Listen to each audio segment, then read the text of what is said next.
يا مساء الفل. اللهم صل وسلم وبارك على سيدنا محمد. عاملين ايه؟ بتكونوا بخير. فيديو جديد معانا النهارده. فيديو النهارده ان شاء الله يبقى خفيف كده ويعجبكم كلكم تستفيدوا منه ان شاء الله. جبنا كده شويه مشتريات مع بعض، يعني نواقص للبيت وكده. هوريها لكم وهقول لكم الاسعار. وكمان هقول لكم على طريقه نحاول ان احنا نوفر بيها يعني قدر المستطاع. طبعا كلنا عارفين الاسعار كلها ولعت، مش غليت بس. فطبعا التوفير في التوقيت الحالي بيبقى صعب جدا، فانا هقول لكم على سياستي في المشتريات وبنفيد بعض برضو. يعني كل واحد وليه طبعا طريقته وسياسته في اداره بيته والكلام ده كله، ولكن احنا بنستفيد من بعض. بس هستأذنكم طبعا قبل ما نبدأ الفيديو تنزلوا تعملوا لايك وكمان تشتركوا في القناة لو انتوا اول مرة تشوفوا قناتي، وتفعلوا زر الجرس على الكل علشان يوصلوا كل اشعار بفيديوهاتي الجديده. نبدا كده بقى بسم الله. دي مشترياتي من السوق. انا في يوم كده نزلت اخر النهار. انا بصراحه ما بحبش اقيد نفسي واصحى بدري بقى واتقدر والكلام ده، لا. يعني اما احس ان انا نفسي، يعني نفسيتي مهيئه ان انا انزل، بنزل وبجيب طلباتي كده على رواقه وبقى الدنيا معايا زي الفل. جبت بقى كيلو ونص طماطم، كان تقريبا عامل 5 جنيه الكيلو. كمان جبت كوسة وجبت جزر وجبت فلفل رومي وجبت كمان خيار. وعايزه اقول لكم برضو على حاجه مهمه جدا، اني انا يعني من طريقتي وانا بشتري بحب اجيب الحاجات اللي انا هستخدمها، يعني اجيب كميات على قدي وبعد كده لما تخلص اروح نازله اجيب غيرها، مفيش اي مشكله عندي. ولكن المشكله بالنسبه لي ان انا اجيب حاجات انا مش هستخدمها او هتقعد عندي في التلاجة فتره، فاضطر ان انا بقى ايه، يا اما هرميها يا اما هستخدمها اجباري. فلا، يعني انا بصراحه ما بحبش السياسه دي خالص. احسن حاجه ان انا اجيب كميات على قدي، يعني مثلا حتى لو هقف هجيب من كل حاجه نص كيلو ربع كيلو، ما عنديش اي مشكله، ما فيهاش اي احراج. على عكس ناس تانية، يعني مثلا جوزي واحد من الناس ممكن ما يعني لو طلبت منه الطلبات دي ما يجيبليش الكميات دي، يجيب لي بقى كيلوات. فانا الحاجات دي بتقعد عندي في التلاجة ممكن تترمي، فالواحد بيستحرم اكيد، والحاجه غليت غير الاول. وحتى لما الحاجه مش يعني ما كانتش غاليه، برضو الواحد بيستحرم ان هو يرمي نعمه ربنا، او ان الحاجه مثلا تقعد عنده فتره ويستخدمها وهي خلاص قربت مثلا ان هي يعني هتخسر. فلا، يعني مفيش اي مشكله، انا مش شايفه فيها اي احراج ان انا اقف اشتري استخداماتي بس او الاحتياجاتي اللي انا محتاجاها بس. حتى لو احتياجاتي دي بسيطه جدا. اصلي اكيد فردين لما يبقوا في الشقه غير لما يبقوا اربعه غير لما يبقوا اسره كبيره، فاكيد كل اسره والتانيه بتختلف احتياجاتها يعني. وجبت كمان فاصوليا كانت، او يعني كانت لسه نازله وانا كنت اول حد يشتري منها. كان الكيلو عامل تقريبا 11 جنيه او 15، لا تقريبا كان عامل لا 12 جنيه. فجبت كيلو. كانت حلوه جدا بصراحه، وهعملها برضو معاكم. بصراحه كان ناقصني برضو شويه حاجات كده من عند العطار، فروحت جبتهم بالمره. جبت نص كيلو من العدس، لان انا برضو استخداماتي ليه مش كتيره. ولكن قلت بقى عشان هنعمل عدس، وانا بحب بصراحه الكشري اللي هو الاصفر والكلام ده. فجبت نص كيلو، وان شاء الله بنزل برضو اجيب تاني. وجبت كده بقى حاجات بسيطه خالص، يعني ب5 جنيه حبه البركه بحطها برضو على الاعشاب بتاعتي. وجبت كيسين من الملح، كان في كيس عامل 3 وكيس عامل 4. وجبت كمان نشا، ولكن اكتشفت بعد ما جيت ان انا عندي نشا. وجبت كمان فانيليا وبيكنج باودر، وجبت ذرة فشار، وجبت كاتشب وباربيكيو ومستردة لان دول كانوا ناقصين عندي. وكمان جبت مسحوق سايب. جبت تقريبا كيلو ونص، كان الكيلو عامل 20 جنيه. وكمان هنا بقى جبت من السوبر ماركت حاجات كده بقى ايه، انا بحب بصراحة الحاجات دي اخر النهار كده بعد الغدا.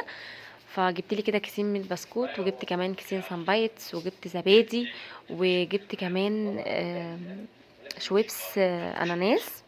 وهنا كمان كنت جايبه بصل، كان الكيلو عامل 5 جنيه. فبرضو من ضمن الحاجات اللي عايزه اقولها لكم، اني انا لما ببقى انا اللي نازله اجيب، في حاجات بجيبها على قد ما انا هقدر ان انا اشيل، فاهمين قصدي؟ فبحاول ان انا اجيب من احتياجاتي كلها، ولكن برضو ايه، كميات اقدر ان انا اشيلها. وهنا بقى دي حاجات كنت جايباها من العطاره على بعضها كده. كانت نواقص عندي. وفي حاجات برضو اكتشفت ان هي ناقصاني، فعايزه اكتبها كده في ورقه، لان الواحد لما بيبقى نازل من غير ما يبقى كاتب حاجته في ورقه بصراحه بتبقى حاجه رخمه جدا. هنا جبت ورق لوري، وكمان جبت توم باودر وبصل باودر، ودي بابريكا، ودي كزبره، جايبه الكزبره مطحونه. وكمان 7 بهارات، وجبت بهارات لحم. وجبت كمان فلفل اسود، ولكن جبت حصى انا اللي طحنته. هنشوف كل حاجه مع بعض برضو في الفيديو. بصوا بقى، من ضمن السياسه برضو ان انتي تستخدميها هتفيدك جدا. ده برضو من ضمن، ده ينسون نجم، بس ده كنت جايباه من ابو عوف من هايبر ماركت تقريبا. ينسون النجم ده برضو حلو جدا. بصوا بقى، طلعت هنا بقى الحاجات دي مع بعضها اللي هي حاجه العطاره يعتبر، يعني جبتها كده جمعتها مع بعض عشان ابدا بقى ان انا افضي الحاجه في اماكنها. كنت جايبه كمان اللي هي القرفه العيدان، في طبعا قرفه عيدان وفي قرفه خشب. فحطيت كل الحاجات دي مع بعض عشان ابدا برضو ان انا ايه، ارصها. جبت هنا الاول بقى عشان يعني هفضي بقى الشنط معاكم، فايه واحده واحده كده مع بعض.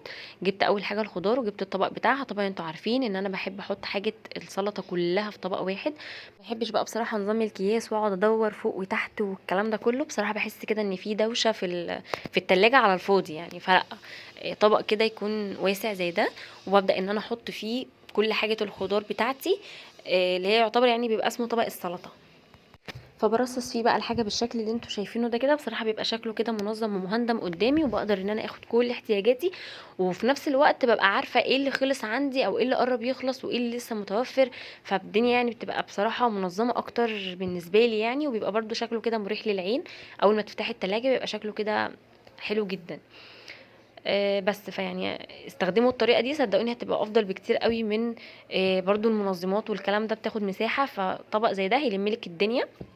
وعايزه اقول لكم بقى على حاجه، من الحاجات اللي ممكن توفر لك ان انت تجيبي برضو من ضمن البهارات بتاعتك. عايزه اقول لكم ان هي بتاخد يعني رقم. يعني لو انت مثلا بتعملي الميزانيه بتاعتك بالورقه والقلم والكلام ده، هتلاقي ان لو وقفتي مثلا عند العطار تجيبي طلباتك من البهارات والكلام ده كله والبقوليات وكده، هتلاقي ان انت بتدفعي فعلا رقم. يعني شويه التوابل الصغننه قوي دي كانت تقريبا عامله بتاع 150 جنيه، او يعني في الحدود دي كمان. ف فعلا الموضوع بيجمل معاكي. فحاولي ان انت تجيبي بقى حاجتك، يعني ايه الحاجات اللي انت بتستخدميها كتير، يعني مثلا زي الكزبره، الكمون، الفلفل الاسود. الحاجات لو دي تقدري هاتيها اللي هي تقعد معاكي. يعني مثلا هاتي ربع كيلو، هاتي نص كيلو، وارميها من على دماغك، حطيها في التلاجة، وصدقيني هتحافظ على ريحتها وعلى طعمها وعلى كل حاجه. اطحني حبه بحبه، يعني ما تطحنيش كله وتشيليه مطحون، لا خليه زي ما هو حصى، واطحني على قد استخدامك. فاهمين قصدي؟ بكده هتحافظي على ريحته، هتبقى معاكي كأنه طازة. فلما تطحنيهوش وتشيليه كده. فالحاجات دي برضو بتفرق في السعر، لان هتلاقي قدام برضو الحاجات عمالة بتغلى في استمرار، يعني ما بتغلاش وتقف، لا، مع كل ما الوقت بيعدي كل ما الحاجة بتغلى اكتر. فدي من ضمن الحاجات برضو ان انا بستخدمها، ان انا بجيب حاجتي بكميات تكفيني على الاقل. مثلا هنقول شهر هتلاقي برضو الحاجة على فكرة بتقعد معاكي اكتر من شهر. وبرضو على حسب استخدامك، وعلى حسب انتوا كام فرد، وعلى حسب انت بتستخدمي الحاجات دي كتير ولا قليل، فهي بتفرق برضو من حد للتاني. في مثلا حاجات زي بهارات اللحمة، بهارات الفراخ، زي ما قلت لكم الكمون والكزبرة والفلفل الاسود، البابريكا. الحاجات دي كلها احنا بنستخدمها فعلا كتير، كاري، كركم. فاغلب الحاجات دي احنا بنستخدمها كتير، فدي اللي انت تجيبيها بكميات. باقي الحاجات مثلا زي جنزبيل، زي قرفه، الكلام ده كله ما بنستخدموش في الاكل كتير قوي.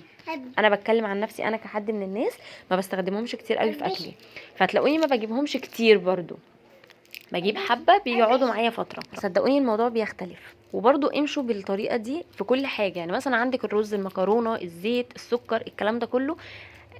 لو انت بتجيبي كيس، يعني مثلا في كل استخدام او في كل اكله بتجيبي حاجتك بالطلب او باليوم زي ما بنقول كده، هتلاقي الموضوع معاكي بيخرج من ايدك خالص، يعني بتغرمي فعلا كتير ومش عارفه تلمي الدنيا. حاولي بقى ان انت تنزلي، جربي ان انت تنزلي كده تجيبي حاجتك مثلا مش بكميات هقولك، بس هاتيها مثلا بالجمله. بالجمله ازاي؟ يعني مثلا بدل ما انت بتجيبي المكرونات بالكياس، في اماكن مثلا بتبيع المكرونات دي اللي هي ال5 كيلو على بعضها. اكيد بتفرق في السعر. نفس الكلام الرز، بدل ما بتجيبيه بالكيلو هاتي الشكاره ال25.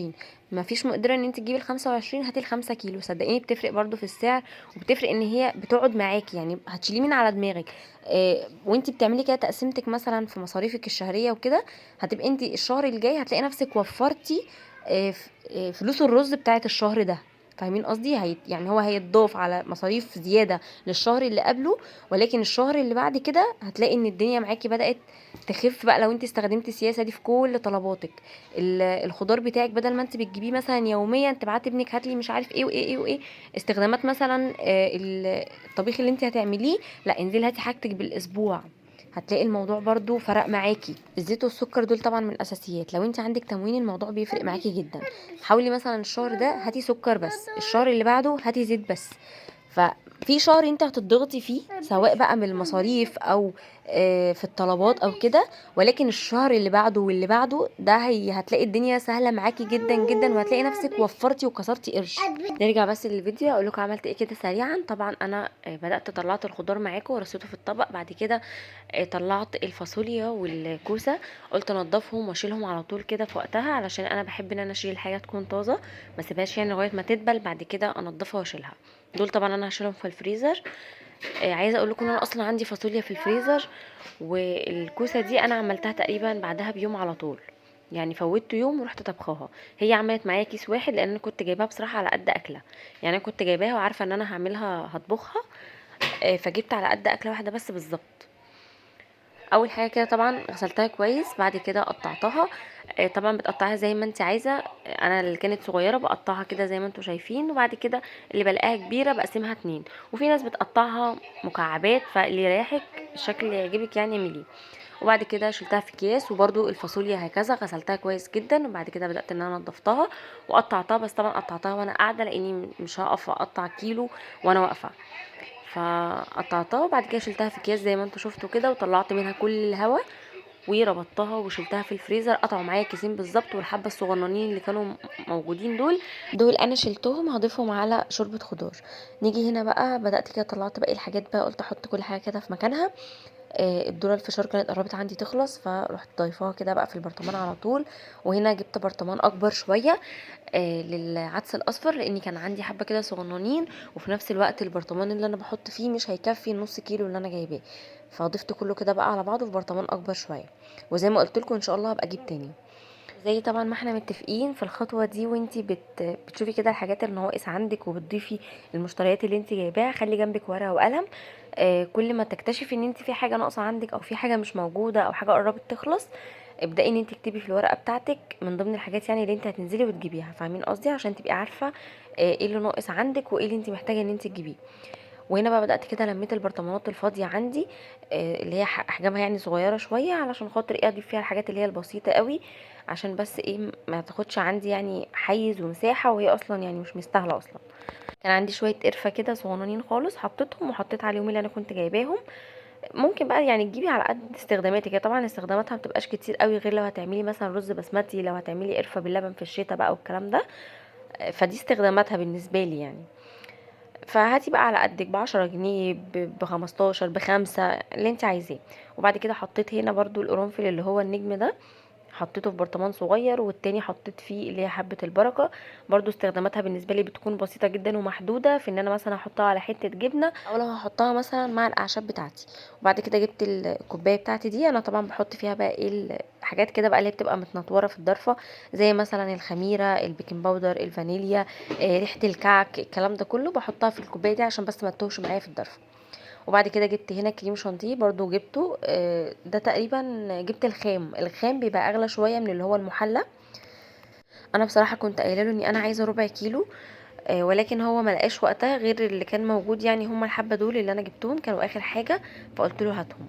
فحطيتهم برضو في برطمان، بستخدمهم كتير جدا لما باجي اعمل الرز بلبن، وده يعتبر يعني الاستخدام الوحيد اللي انا بستخدم فيه الكريم شانتيه، ولكن بستخدم فيه برضو يعني كميه، فاهمين قصدي؟ فبجيب عندي كل ما يقرب ان هو يخلص كده بروح جايباه، علشان على طول طبعا بحب اعمل رز بلبن. بعد كده بدات بقى فضيت البصل البودره والثوم البودره. طبعا انا الحاجات دي كنت غسلاها ومنضفاها وزي الفل معايا، كنت بس سايباهم كده، قلت لغايه ما اظبط الدنيا وابدا ان انا احط البهارات بتاعتي على نظافه ورواقه. فالاساس من الفيديو بتاع النهارده ان انا عايزه اقول لكم ان فعلا الدنيا غاليه، انتوا مش محتاجين طبعا ان انا اقول لكم ده، ولكن اللي انا محتاجه ان انا اقوله لكم ان حاولوا على قد ما تقدروا ان انتوا تلموا الدنيا، وحاولوا توفروا. مش هتوفري في فلوس بس، انت هتوفري في مجهود وفي وقفه في المطبخ، انا دايما بقول لكم ده. حاولوا ان انتوا حاجاتكم تبقى جاهزه على الطبخ على طول، او على ان انتي تطلعي حاجتك يا دوب بس، يعني غير طبعا الفراخ والكلام ده، لا الخضار هتنضفيه وتقطعيه وتشيليه في الكياس جاهز ان انتي تطلعيه بس على الحله بتاعتك وخلاص على كده. الطماطم صلصيها وتبقى عندك جاهزه، مش لازم ان انتي تجيبيها فريش وتبداي ان انتي تضربيها في الخلاط وتستني ان هي تتسبك. اوقات كتير بنبقى صاحيين مش مهيئين خالص ان احنا نقف في مطبخ ونضيع وقتنا كله في المطبخ، وان احنا لسه ننزل نشتري حاجتنا ولسه نطلع نحضرها. لا يعني بنبقى اوقات كتير صاحيين ان احنا مش قادرين فعلا، ومحتاجين ان احنا ننجز وقتنا باي شكل. فمش معنى كده ان احنا نقضي حياتنا كلها طبعا اكلات اي كلام يعني، لا، فحاولي ان انت توفري وقتك ووقفتك في المطبخ في حاجات اهم. وزي ما قلت لكم طبعا في اكتر من طريقه ان انت توفري بيها. هاتي حاجتك على بعضها، هاتي طلباتك اللي هي الخضار والكلام ده كله، هاتيه بالاسبوع هيفرق معاكي جدا جدا. حاولي ان انتي تلمي الدنيا على قد ما تقدري. الست الجدعة هي اللي تقدر ان هي تمشي امور بيتها من غير ما تشتكي، وفي نفس الوقت تمشي بيتها بالمتاح واللي موجود.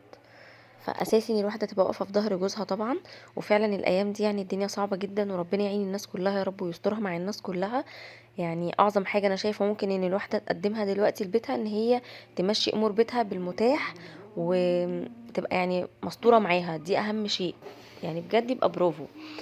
بصوا هنا بقى بدأت ان انا افضي باقي الحاجات، وطبعا عملت طحنت الحاجات اللي انا كنت جايباها حصى، طحنتها زي الفلفل الاسود طحنته، وكمان الورق اللوري طلعت منه شويه كده وحطيت عليه كام حبه حبهان كده من اللي كانوا عندي، لان انا ما كانش عندي بصراحه، يعني هما بتاع 5 وحدات ولا 6 كده، رحت حطاهم وحطيت عليهم شويه من القرنفل، وبدأت ان انا طحنتهم وحطيت كمان معاهم 1.5 من جوز الطيب. طحنتهم مع بعض بصراحه بيبقوا ميكس حلو جدا بقى للشرب وللتتبيلات وكل اللي انت عايزاه. وبدات بقى طلعت الحاجات كده اللي هي محتاجه ان هي تتملي عندي ومليتها. طبعا انا عامله الرز اللي هو المكسر ده، عاملاه على جنب، ده بعمل بيه رز بلبن محشي الكلام ده. والرز التاني اللي هو الغالي طبعا ده مخلياه للطبيخ بس، او يعني اللي هو بعمله للاكل العادي يعني. ده بقى اللي هو المكسر اللي انا بقول لكم عليه، حطاه كده لوحده في برطمان. وكمان ضفت المكرونه، كانت برضو محتاجه ان هي تتزود، حطيت مكرونه وكمان الدقيق. كل بقى الحاجات اللي محتاجه ان هي تتزود عندي طول ما انا واقفه كده بقيت ابص اشوف ايه اللي محتاج ان هو يتزود، وبقيت اظبط حاجتي كده وانا واقفه في المطبخ، تبقى الوقفه واحده يعني والشغل يبقى واحد. وكمان نخلت الحبهان، الخلطه اللي انا عملتها وطحنتها دي نخلتها، لان ساعات بيبقى فيها كده ايه، يعني بيبقى فيها حاجات كده حصى شويه، فانا خلتها وشلتها على جنب. قلت الحاجات التانية دي ممكن ابقى اطحنها في وقت تاني مع كمية تانية، او ممكن استخدمها برضو في حاجات تانية ما تبانش فيها، فاهمين قصدي؟ بس ونزلت بقى الحاجة كده وحطيت البابريكا وكل حاجة بقت زي الفل عندي. وكمان الحاجة مغسولة طبعا ومتنضفة زي ما احنا شفنا مع بعض في الفيديوهات اللي فاتت. وكمان السكر وكل حاجة بقت زي الفل. هنا بقى طلعت العلبة بتاعة الرز اللي انا بقول لكم عليها، اللي هي بستخدمها يعني بشكل مستمر. طلعت بقى كده كيسين، كانوا بصراحة اخر كيسين عندي، ورحت حطهم. طبعا الرز غلي بطريقة رهيبة، يعني نتمنى من ربنا ان هو ينزل، لان في حاجات يعني بسيطة بعد ما بتغلى بتنزل تاني، فنتمنى ان هو ينزل تاني، لان هيبقى صعب جدا ان هو يفضل بالاسعار دي بصراحة. بصوا هنا بقى نيجي للمسحوق. انا قلت لكم ان انا كنت جايبه كيلو ونص مسحوق سايب، كان الكيلو عامل 20 جنيه. وهنا كان عندي كيس تايد، ده اللي هو الغسالات اللي هو الفوق اوتوماتيك. هو مش عارفه بصراحه هو كان قد ايه، مش عارفه يعني كيلو او اكتر. فجبت بقى العلبه بتاعتي دي، كان فيها اريال، فريحته بصراحه كانت قويه جدا، فقلت بقى اجيب له كده ايه مسحوق سايب واضيفه عليه. يعني هخلطهم كده على بعض، وكمان ضفت عليهم من التايد، فبقى مسحوق كده بصراحه، يعني كانت ريحته قويه وكان حلو جدا، وبرده بيديني النتيجه اللي انا عايزاها وبيضاعف معايا الكميه، بس بيكون بتكلفه اقل شويه. بدات بقى ان انا قلبته كويس جدا علشان ادمج كله كده مع بعضه ويبقى خليط واحد. طبعا انا بعد ما خلصت وفصلت الكاميرا بدات ان انا فضيته في شنطه، وبين الشنطه بدات ان انا فضيته في العلبه بتاعه المسحوق تاني. كررت الموضوع ده تقريبا بتاع مرتين. هنا بقى انا ضفت اهو التايد وقلبتهم بمعلقه كده خشب، ولكن حسيت ان هو ما ادانيش برضو النتيجه اللي هي اللي انا عايزاها، ان كله يبقى ميكس كده واحد. فعملت اللي انا قلت لكم عليه ده. طبعا انا كنت ذكرت لكم قبل كده في فيديو موضوع المسحوق ده وقد ايه بيوفر معاكي، فلو حابه ان انت توفري اعملي زي ما بقول لك كده، هاتي كيس من المسحوق اي نوع انت حباه وحطي عليه من السايب ده الكميه اللي انت عايزاها. كده احنا نكون وصلنا لاخر الفيديو بتاعنا، يا رب يكون الفيديو عجبكم وتكونوا استفدتوا. طبعا احنا كلنا بنتعلم من بعض، انا بديكوا افكار وانتوا بتشوفوا المناسب ليكوا وبتعملوه.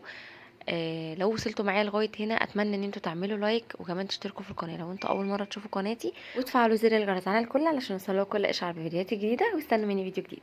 باي باي.